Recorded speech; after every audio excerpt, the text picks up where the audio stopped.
Hello friends, আমরা পৌঁছে গেছিলাম বাঙালির অন্যতম প্রিয় ট্যুরিস্ট ডেস্টিনেশনগুলোর মধ্যে একটি দীঘায়।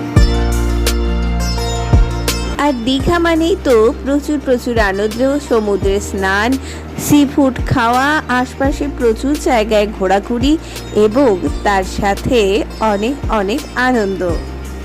দীঘা নিয়ে ইউটিউবে আমি মোট 7টি ভিডিওর সিরিজ বানিয়েছি।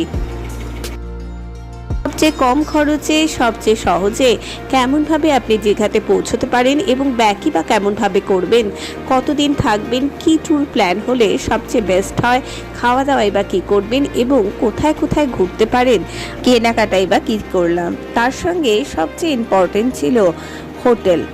Digha sea facing luxury hotel এবং সমুদ্রের কাছাকাছি বাজেট হোটেলের সম্পূর্ণ ডিটেলস।